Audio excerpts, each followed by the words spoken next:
Support for First Coast Connect is provided in part by Baptist Health and North Florida TPO. Good morning, I'm Ann Schindler, and this is First Coast Connect. Today, how a promise made 17 years ago led a First Coast News anchorman to help a stranger with leukemia. Later in the program, what the discovery of baby bull sharks in the St. Johns tells us about how the species is faring and why that might not be good news for the river. But first, you will know my guest as the longtime evening anchor at First Coast News Channel 12 and the host of the consumer advocacy segment, Ask Anthony. But recently, someone came to Ask Anthony for something a little different. Let's take a listen to how he first told viewers about it back in May. In tonight's Ask Anthony, I'm sharing something personal. This time, I'm not just reporting a story, I'm living it. It started with a simple cheek swab, and now it might end with saving a life. Last Monday, I had several vials of blood drawn for further testing. The reason, my blood stem cells might be able to save the life of a man with leukemia. This is a process that started 17 years ago. Anthony Austin, thanks so much for being here. Thank you for having me today, Ann. So this was 17 years ago, as you said, back 17 years ago, 2008. 2008, and you were just a little baby reporter 22 years old. in Texas. Yep. So tell us about how you got involved on this path. So this all started, like I mentioned, in 2008. I was a fresh reporter right out of college, working in my hometown of Tyler, Texas, at the CBS affiliate there. I was the weekend anchor, also the weekend reporter, also the weekend producer, also the weekend editor, because if you know anything about TV, when you start at a small market, you do it all. So it was my job to go out and gather stories on the weekend and then also anchor the news that night. And so, of course, we're always looking for things that are happening in the community. And we have been contacted about a young girl. Her name was Emma Ruth, and she had a rare blood disorder. It was called Fanconi anemia, and it's a rare genetic disorder that affects the bone marrow. And her family wanted to get her story out there because they were looking for a bone marrow donor. And so one Saturday, I went and covered the story. They were having a bone marrow drive. And so, of course, as reporters, we want to try to tell the story the best way that we can. So knowing that this little girl needed a bone marrow donor, I wanted to encourage as many people as possible to sign up to become a donor. So I became a donor myself. I showed people with a simple cheek swab. That's all it took. You could become a donor. And so I swabbed my cheek for the story. My information was put into the registry. And I kind of thought at the time, okay, I'm going to do this. They're never going to call me, though. What are the chances? And for several years, I never heard anything until back in April. I got a phone call right before our 5 p.m. newscast, literally a minute before the newscast, saying, hey, you're a match. Wow. And I mean, we've all covered stories that have a particular emotional impact on us. Was this that kind of story, or was this sort of just an offhand decision that you kind of made in the process of presenting the newscast? I would say it was an emotional connection because I felt for this family. I felt for this little girl, these parents. I think Emma at the time, I want to say she was probably only 2 or 3 years old when all of this was going on. And I'm just thinking about these parents who they're looking at their child thinking, how long is she going to be with us? How much time does she have left? And to hear their pleas for someone to please step up and hopefully be a match for their daughter, to be a bone marrow donor, to help, extend her life, her time with them here on earth. I had that connection. I was like, if they're going through this, I know other people are going through it as well. And what can I do to help? Because that's always been my goal in life. I originally wanted to become a doctor, but that didn't go so well. But I've always wanted to do a job where I could help people. That's what I'm trying to say. And that's what I do with Ask Anthony. So I've always, since the beginning of my career, I've wanted to do something where I was making a difference in someone else's life. So you get this call right before the newscast, and I'm guessing it caught you a little off guard because it It had been did. a minute. I thought it was a spam call at first because I haven't heard from these people in 17 years. And after that point, I'm thinking they probably don't even have my information anymore. I'm like, why?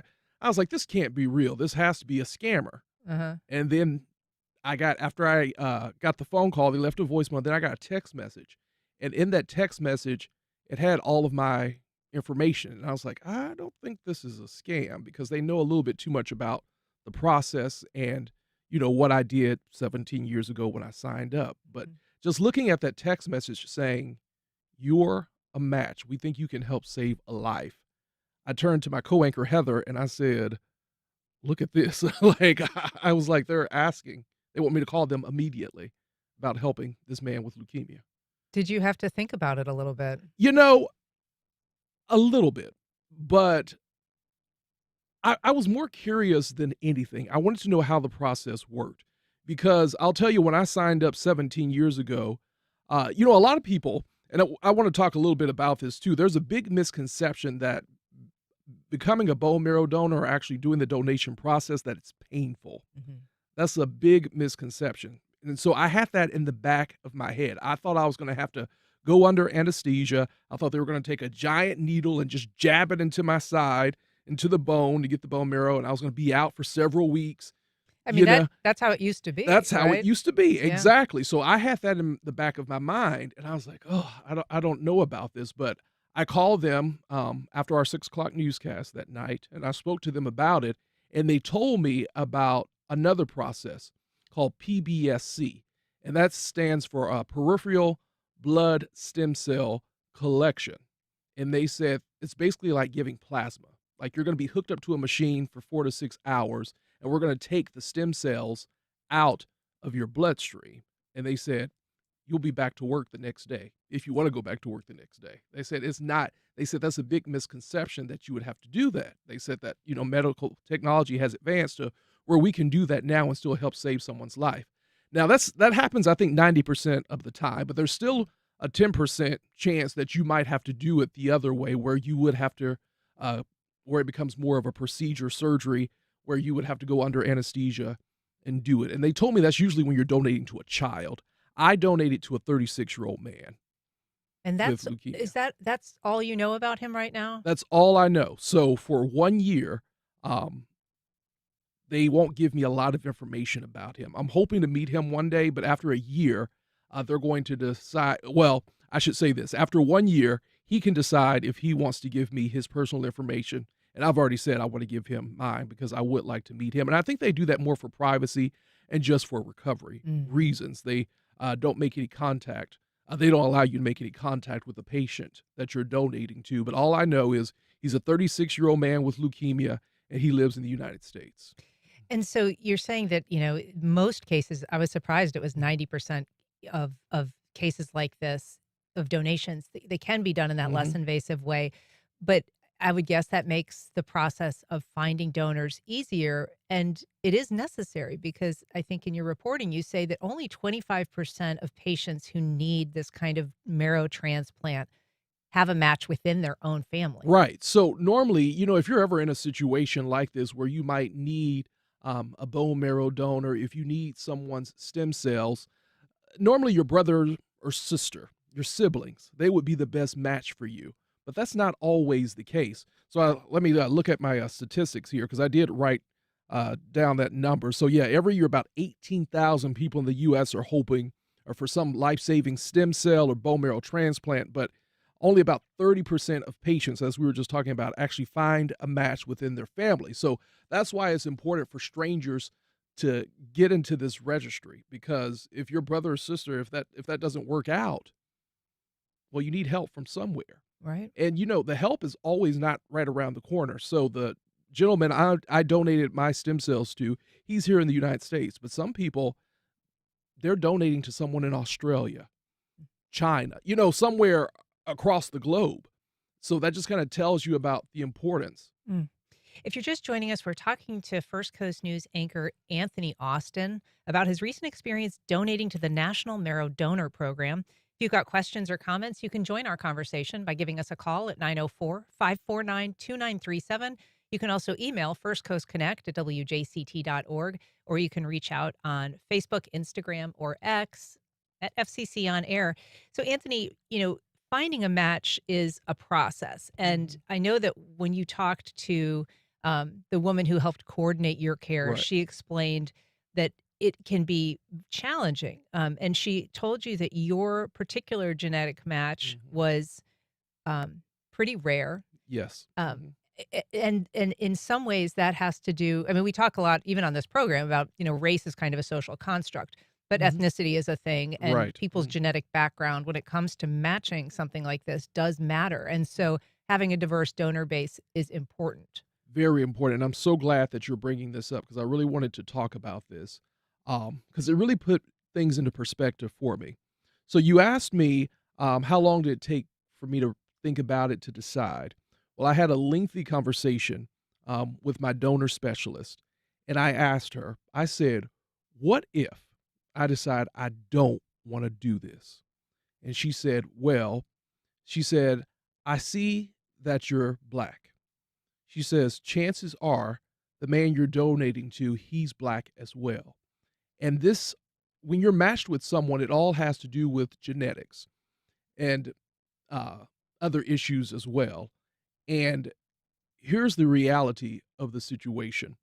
Um, when it comes to the donor registry, uh, patients of color, it's really hard for them. So listen to these numbers. According to the National Marrow Donor Program, black patients have just a 29% chance of actually finding a match, a 29% chance of survival.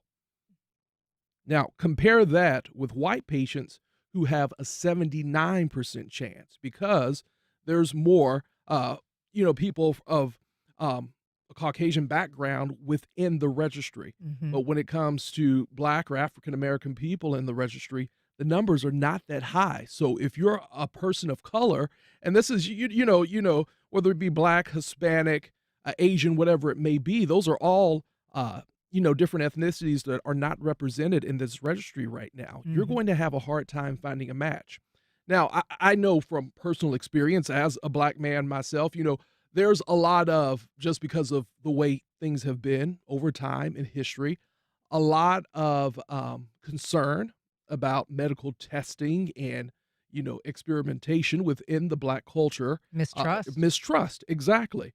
And so it's been hard for donors of color to come forward and participate in this program. And so that's one mission that I have right now, is to encourage people from different backgrounds to actually join this registry to help save a life, because there's a lot of people out there who need your help.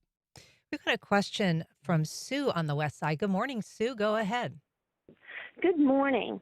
I was just wondering, I'm thinking about a show like Finding Your Roots with Henry Louis Gates Jr. Hmm. The fact that somebody is a match, does that maybe open up an opportunity to find family somewhere else in the world that you matched with?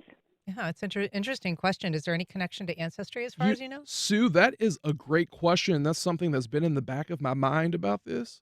What if this person is related to me Hmm, some way?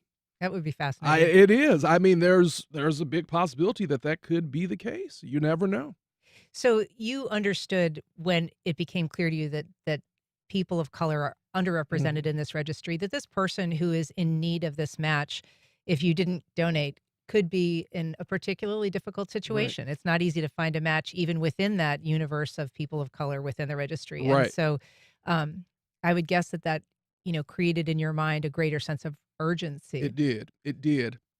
Because I asked them, with this process, how long do I have? Is this something I need to do immediately? And they said, your patient is in fair condition right now, but that can change. And even when they call me this week, and I guess I can go ahead and tell you the good news, since my donation, I did receive a call this week that he has been transplanted with my stem cells and he is doing better. But they told me that this was something that we needed to move, not immediately, but we need to take care of it as soon as possible. Sure. And so one thing that I thought was fascinating that you mentioned because you did regular Facebook posts Right, kind right. of updating us on the process. And I want you to talk a little bit about the process. But one thing that you learned is that the patient actually inherits your blood type Yes. and your Yes. allergies. Yes. Thank you for mentioning that. So this was really interesting to me. I had to go through an extensive health questionnaire. I got asked a lot of questions about my background and my history. So, for example, with me, I can tell you that I'm allergic to ibuprofen, sulfa products, I can't mow grass, which I'm thankful to have that allergy because I'm really allergic to grass. So the man who I donated to, he's going to take on those same allergies. He's Wow. going to have my blood type and my allergies. That's bananas. Yeah. So you had to go, as you said, this is a lengthy examination process, Mhm. a health assessment, but you also had to get some injections over a Yes. period. Mhm. Can you kind of describe, was that difficult? Was it painful? How intrusive was it? Yes. So 5 days before the actual donation process. Also, let me just kind of walk you through a little bit about what I had to do because I want people to understand kind of if you're thinking about this, what's required after you become a match. So first, I had to go have several vials of blood drawn, and we're talking like 10 plus Mm. vials of blood drawn. Thankfully, I'm not scared of needles. So that was done about 2 or 3 times, and they're just basically checking your blood for different diseases, infectious diseases, just kind of taking an overall look at your health. So I had that done. That all came back. Then I had to go for an actual physical, which is kind of your standard physical, just to make sure that everything's okay. And then they had to do a vein assessment, and that's where they look at my arms to see, my to basically look at the mapping of my veins to see if I would be good for a donor because you're hooked up to a machine for several hours and the blood is flowing back and forth. So I had that done. But after all that came back clear, then it's time for the actual donation. So 5 days before, I had to take what's called filgrastim injections. And so I actually had a home health nurse. You can either do it yourself or have a home health nurse come and do it. Well, I want a nurse to come do it. So a nurse came to my house every day, checked my vitals, and did this injection. And I always want to make sure, I want to look at my notes here about the filgrastim injection, see if I wrote that down to kind of explain exactly what they do. But basically, it kind of, when you get these injections, it increases your stem cells Hmm. within your blood, and that makes it easier for collection. And so when you take these injections, you do develop bone pain. That's something I dealt with. I had back pain, hip pain. You have fatigue. You have headaches, possibly. Um, but I told myself a temporary discomfort was worth saving a life. And it kind of just felt like I had the flu at the time, but it's just basically your body working in overtime to get these stem cells, these platelets produced so that you're able to have a good collection on Monday or on the day you donate. Yeah. And it worked out well for me because they said I was a super producer and I was spinning them out just like that. So the process took a little bit shorter for me. Oh, that's But great. that is something to mention that you have to do. And I had 3 injections a day for 5 days. Wow. They gave me 2 in the arm and usually 1 in the leg. They also do the abdomen. And it didn't hurt that much. So I just want to, if anyone's thinking about becoming a donor, it wasn't that painful, but you do have a little discomfort. But once the donation happened, I was fine after that. And you had good veins and you Yes. were releasing a lot of these stem cells. Mhm. So how long did the actual collection process take? So normally it lasts about 4 to 6 hours. I was done in probably less than 4 hours just because I produced so many, which they said was a good thing for my patient.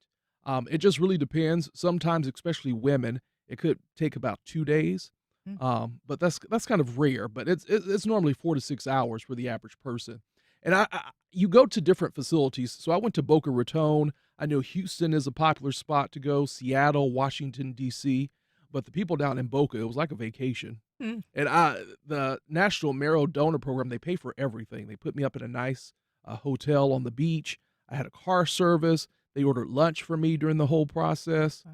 So they really roll out the red carpet for you. I saw that even in some cases, I guess they can cover, if you're losing wages from being absent from Yes, work, or yes, child care coverage if mhm. you need to, Right, help yep. with that. So they really do try to make sure that it's at least expense free, Yeah. even though it isn't, entirely a burden free process. Exactly. They'll pay for a companion to come for you. They'll pay for flights, food, you name it. I put my dog in boarding and they paid for that.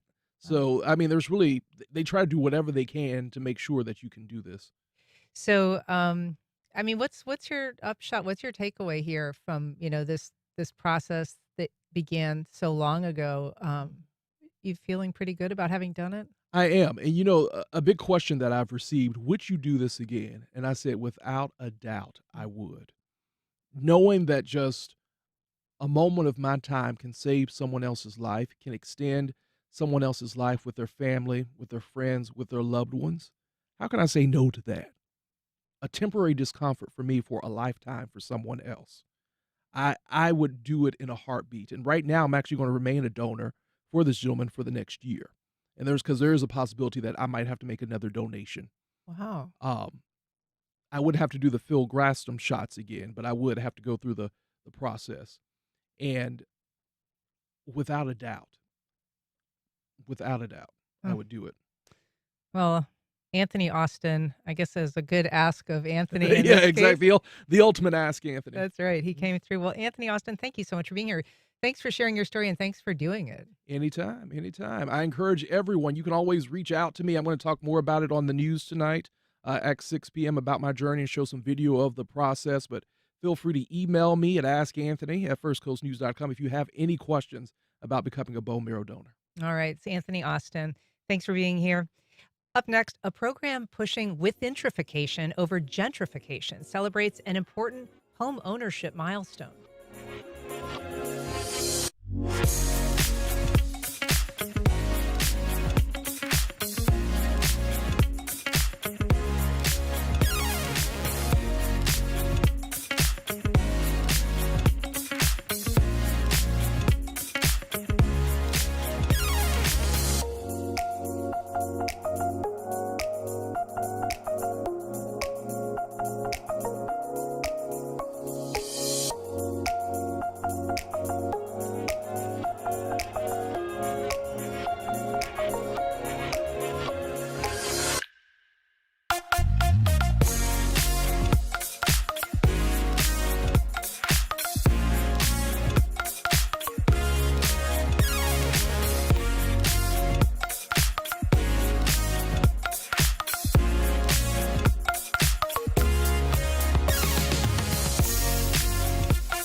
Welcome back.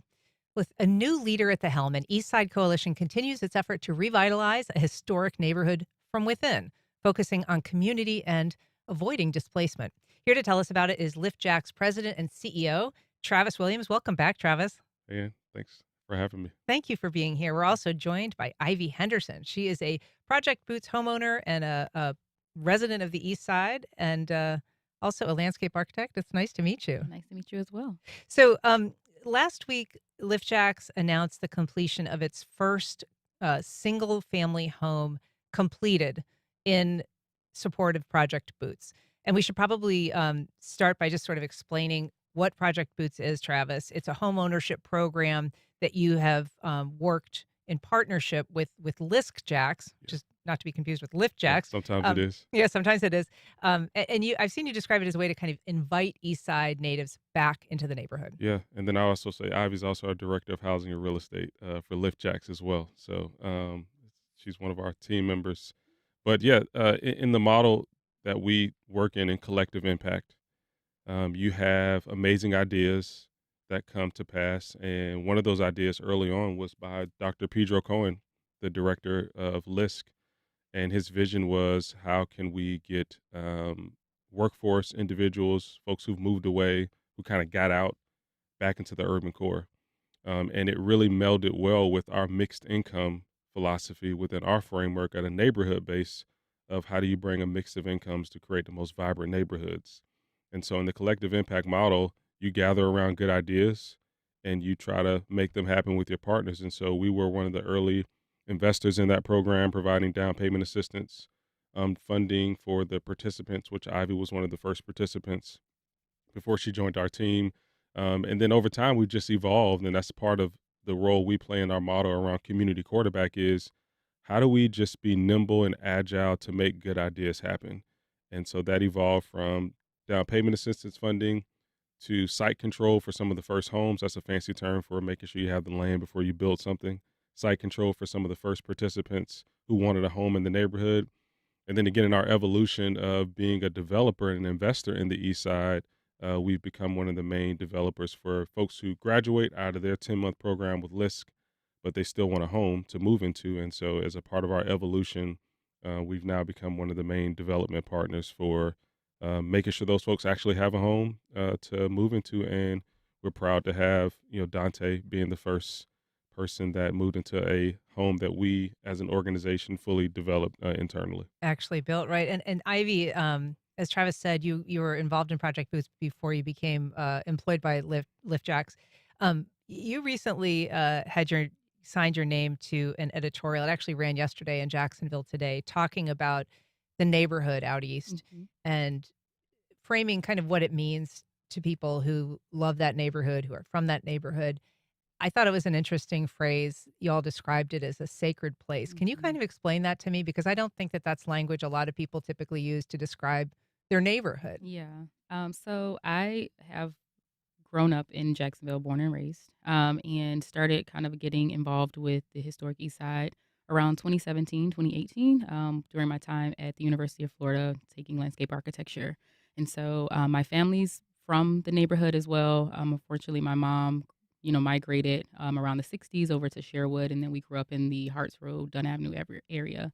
And so during my time at the university, it was just understanding, of course, what landscape architecture is and how we can help different in communities, and whether it be environmental or physically for people, the built environment and things like that. And so I started getting involved with the historic East Side after a couple of things happened, and fell in love with the neighborhood. I remember visiting there when I was a kid, but had a perception as a younger person, and then in my mid-adulthood kind of become more involved in understanding of like the significance of this place and how sacred it really is, and who has come out of this neighborhood and helped so many people on many different levels from a national standpoint. And so decided to get my feet in and said, okay, I want to become a part of this.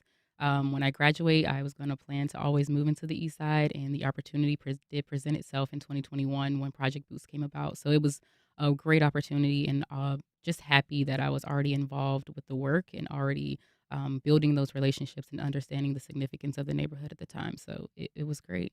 And Travis, you're also a fourth generation out east sider, I guess we call you.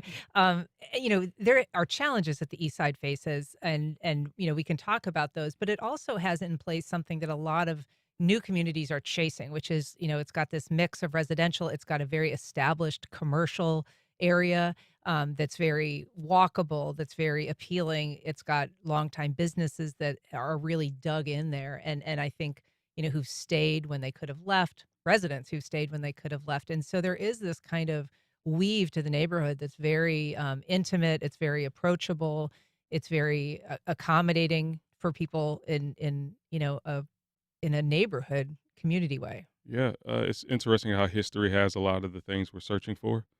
We have to look back to find what we really want. And so when you look at neighborhoods like the East Side, they are a lot of what people want. This idea of a 15-minute community, a walking community. That's what most communities were pre the economic flight and white flight that happened in many areas where people moved out, and we became a sprawling suburb city.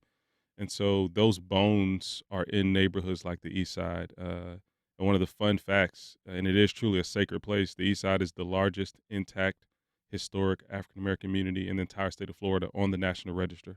And so there aren't many places that have maintained, that have fended off things like displacement and gentrification and those terms that you hear. But it does have a lot of those bones of what things look for and what we normally don't see in our American experience, which is people with deep generational ties living in the same place. I'm not a unicorn. If you drove through the neighborhood, you'll see a lot of folks who are fourth generation. I have younger cousins who are now sixth generation living in the neighborhood, and that's the beauty of neighborhoods, and that's why we believe this work of neighborhood transformation is so important, because it does give a glimpse of what we can be as a community, and people are looking for that, and we're seeing a migration back to the urban core that I believe neighborhoods like the East Side are a part of. It is a time of enormous transition for the East Side, and not only because some of those desirable characteristics make it vulnerable to gentrification, but also because this stadium of the future is about to be built right adjacent to the east side. And there is this huge element of that that includes investment for the east side, that's going to be funded in part by the city and in part by the Jaguars, but that's going to bring an enormous amount of revenue. And so you really are on the precipice of a lot of change. Do you feel like the east side is kind of prepared to absorb all that's coming? I think it is. I think we're getting there. I think we definitely have a good team and a good ecosystem of people and organizations that are coming together for the betterment of the neighborhood. And so I think we're heading in the right direction of being ready for what's to come. I think there's been a lot of preparation in previous years with the local CDC, Historic Eastside CDC, that's been getting things in place. So I think that, like we mentioned to a lot of people, things don't happen overnight. And so we're headed in a good direction where I think we're going to be able to get the neighborhood prepared for a lot of the things to come. And so Project Boots, one of the things it does, one of the things it did for Ivy and has done for other people that are participants is it offers some assistance financially, but also some required kind of training. What does that element look like? It's a good question, and that may be a good opportunity to have Dr. Pedro back on to talk about that element more. But I would say there's a programmatic piece to it where they take folks through a multi-month program. But I think from our standpoint as an organization, the value add is people who are committed to showing up to be good neighbors. Mhm. And when you talk about things like vulnerability in a neighborhood, home ownership rates are one of the main things to pay attention to in neighborhoods that are vulnerable. As they decrease, neighborhoods become more vulnerable because if it's largely single family and those homes are owned by investors who have rental, then you could kind of change rental rates overnight. When homes or neighborhoods are high with homeowners, it makes it much more difficult to have it be vulnerable to massive changes. And so the fact that this program allows for people to be ready to work with a developer like us to say, hey, I'm ready and approved and I want to be here. It's just a great pathway for us to bring more folks into the neighborhood. And, folks like Ivy and others aren't showing up to say, hey, we're saving the neighborhood. They're showing up saying, hey, this is a beautiful place Mhm. with beautiful people. I believe I can add value. And again, in a mixed income philosophy, we need the best of the best. And income doesn't mean you're better necessarily. And so that's what it provides for us is those folks who are interested, along with others who may not necessarily want to go through a program and they say, hey, I want to move in tomorrow. And we're ready to work with those folks to build for them as well with some of the other homes that we're building right now.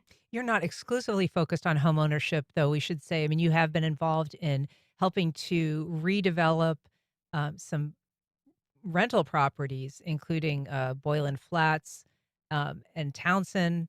Hmm. And these are, apartment complexes that were previously underoccupied and considered in some cases either unsafe or unsanitary. And you've been able to be involved in helping them get under new management. And now they're really doing it. They're much better in terms of occupancy as well. Yeah. So in that mixed income component of our work, the idea is whatever your income status is, you should live with dignity and quality. Whether you live in a multifamily that may be HUD or lower income options, whether you stay in a home that is for a lower income individual, or whether you can afford market rate, there should be a level of quality and dignity. So the work with apartment complexes was important for us because that was an important node in the neighborhood. Secretary Fudge came to Jacksonville a few years ago to visit these exact. Previous secretary of HUD came to visit those complexes, and so we knew that if we wanted to see transformation, then these kind of big boulders had to be addressed. And so for us, a part of it was addressing, quite frankly, a slumlord who did not treat tenants well. And part of the solution was, hey, we've got to get better property management in here. And so we partnered with a larger developer to purchase those. And we're proud that we went from a 25 score on the REACT, which is not to get too technical, but that's the score that a HUD property gets for its quality. One of those sites had a 6 out of 100 with people living there, and the other Wow. had a 25. And so, what do you do with that? How do you address that? And it's not just a program. Part of it is a JSO officer shared with me years ago that the other part of crime is property management in many cases. And when you deal with property management and when it's quality and respectful, crime tends to go away. And so that was part of it. And we're glad that we just got a preliminary score, and one of them has a 90. And so in about 18 months, we've been able to, with our partners, go from a 25 to a 90. But we still got a lot of work ahead of us Yeah. on other things that you've got to continue to improve. Ivy, as a program participant, I mean, what would you tell people that are interested, either maybe they used to live on the east side or they're interested in finding out more? Would you encourage them to participate in the program themselves? Yes, I would if it's something that they absolutely it provides a level of education and knowledge about the neighborhood. So if someone is not from the neighborhood necessarily and want to, be a part of it and be a good neighbor, I think definitely going through the program to receive that, level of education. But also, of course, with the down payment assistance, it is a help for those who may need it. But like Travis stated earlier, we are building houses for individuals who may not need it as well. And so I think one should definitely look at their situation and say, if this is this something that I do need, but I would recommend it as well. And it's been a welcoming neighborhood to move into. It is. It is. It has been great. We actually put in a pool in our backyard, and we're kind of like the neighborhood pool. But it's been great so far. That'll be a great draw. Well, congratulations on the new home. Thank you. Travis, congrats on the new leadership role that you've got at LIFT JAX. It's nice to have you back on the program. Just glad to be back and look forward to seeing you next time, man. All right. All right. Take it easy. We'll be back in just a minute. We're going to be talking about an aggressive ocean predator that's thriving in the St. Johns River. We're going to talk to local researchers about what it means for river recreation, fishermen, and the health of the river itself.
Welcome back.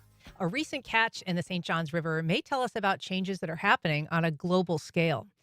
Here to discuss their recent discovery and its implications, we're joined by Dr. Brian Franks, Associate Professor of Biology at Jacksonville University. Good morning, Dr. Franks. Good morning, Ann. We're also joined by Vinny Migliori, Jr. Good morning. Good morning. He's a marine science graduate student at Jacksonville University. Thanks for being here, Vinny. Absolutely. Thank you. All right. So, Dr. Franks, bull sharks aren't exactly a new finding in the St. Johns River. What makes this recent catch significant in your mind?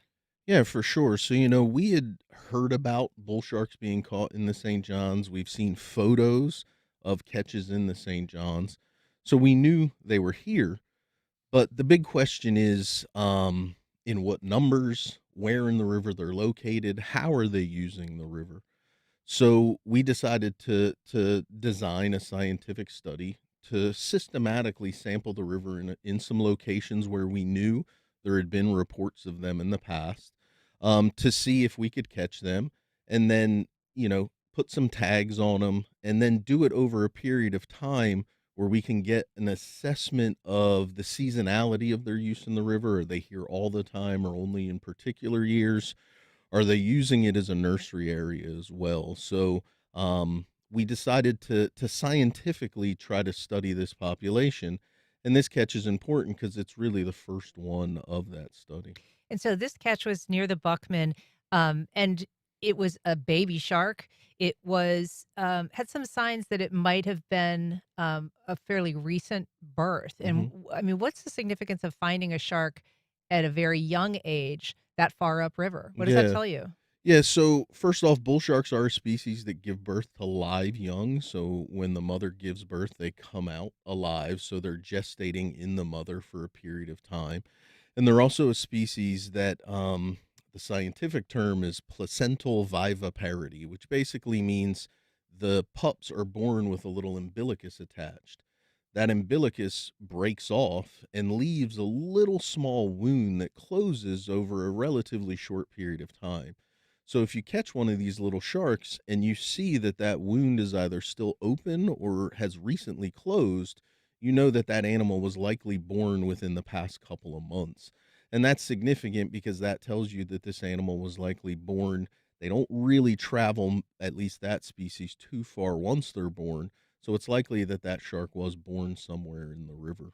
And folks who are watching our live stream right now can see some of the pictures. We were just a minute ago watching Vinny holding this shark, and you could kind of see that umbilical scar. So you caught a baby shark with a belly button. First of all, what did it mean to you when you caught that? What did it tell you? It told us that there are bull sharks in the St. John's. I was ecstatic when we pulled in. We saw it in our long line. The team and I were, like I said, I don't think the boat was quiet for the next 5 or 10 minutes. It was very exciting, and to see that umbilical scar on the individual was just lovely. It was just incredible. Yeah. And so you obviously took some pictures. You've got some additional work to do, though. I mean, you bought this, you found this on June 9th. You want to do some additional sampling. How often are you able to get out on the river? Absolutely. So we get out to 3 different locations in the St. John's 3 times a month, and we're consistently sampling each month. Those same sites and looking for these bull sharks. All right. And so I guess big picture, this is a species that is adaptive. It can tolerate warmer water. It can tolerate higher salinity levels or lower salinity levels. It's a fairly flexible creature. So what does it tell you about the river conditions? Yeah, and I mean, I know bull sharks have been utilizing the river for a period of time, and the big question that we have is how many are using it. But the fact that they are still using it shows you that at least the river is still sustaining that population. And I think it's very important to note that these bull sharks do have a unique physiology where they can move, at least once they get a little bit older, they can move between salt water, pure 35 parts per thousand salinity, all the way down to pure fresh water. Now, they do prefer for their nursery areas to be more in that brackish water, which is likely why we see them in the river and fairly far upriver as well. I believe the salinity when Vinny and his team made that capture was single digits, around 5 parts per thousand. But it shows us that at least the river is still sustaining this population. We're talking right now about sharks in the St. Johns River. We are going to have to take a short break. We'll be back with more on the bull shark discovery in just 2 minutes.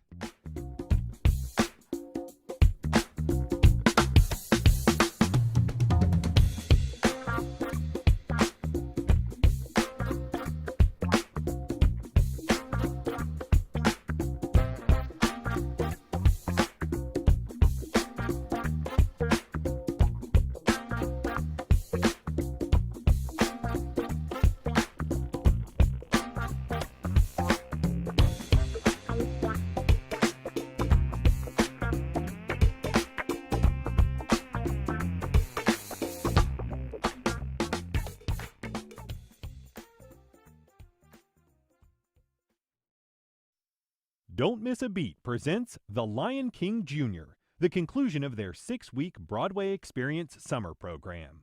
Performances will be held at the Ritz Theater July 24th and 26th. Information at don'tmissabeat.org. Museum of Science and History's new exhibition, Mosh Archives, The Story of Us and You, steps you into a treasure trove of memories now through August 31st. Tickets and information at themosh.org. Mortality rates, mental health diseases, obesity, chronic disease rates, all up significantly. We're not talking about American adults, we're talking about American children. And the portrait it's painting is a crisis in children's health, an urgent need to address the decline in children's health. Why American kids are so unhealthy and how American politics only makes it worse.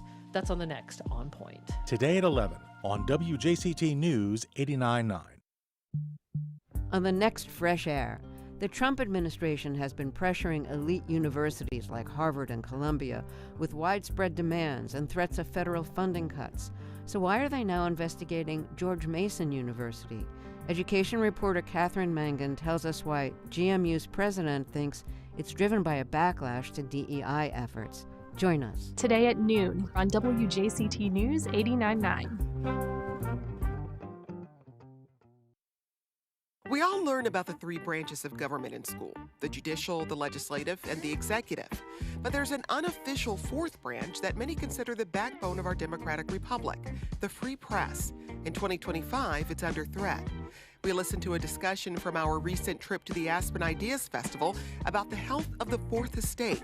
Next time on 1A. Today starting at 10 on WJCT News 89.9.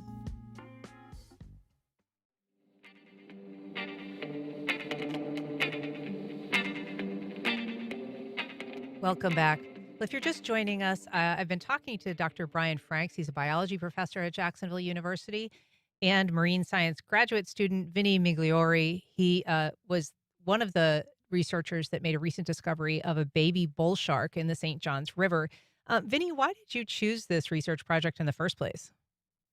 Well, coming down to Jacksonville, I've always wanted to work with sharks. I was always fascinated at a young age, and getting the chance to work with Dr. Franks and hearing about the recent reports from fishermen about bull sharks being caught in the St. Johns River was just perfect. And the fact that we were able to start studying them and seeing them in the river, it was just, kind of what led me to do it. But it was a lot of the anecdotic evidence and the fishing reports that led me this way. Yeah. And Dr. Franks, sharks are often considered kind of an indicator species of ocean health. And very often when we have a robust population of sharks, we consider that ocean ecosystem as stable or doing well. But that may not be necessarily the same kind of indicator when you find a bull shark in the St. Johns River. That might tell us something about the river's health that maybe isn't good news. Can you kind of explain what it might tell us about either warming waters or increasing salinity levels in the river? Yeah, so bull sharks actually are a fairly warm water species, subtropical to tropical species. So I do think Florida is kind of a natural habitat for them.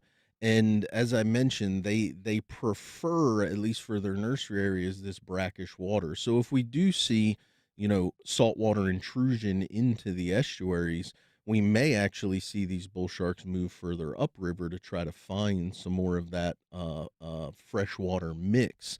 But ultimately, if the river is sustaining a population, even though it might be a small one, it does show that at least parts of the river are remaining healthy enough to sustain the population for the foreseeable future.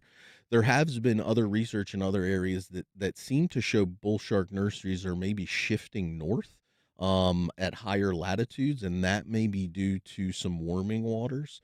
So particularly in North Carolina, one of my colleagues did a study where there had not been bull shark nurseries in these areas of North Carolina, where now there are. And it may suggest a shift of the population north, which we are seeing in a lot of marine life as oceans warm.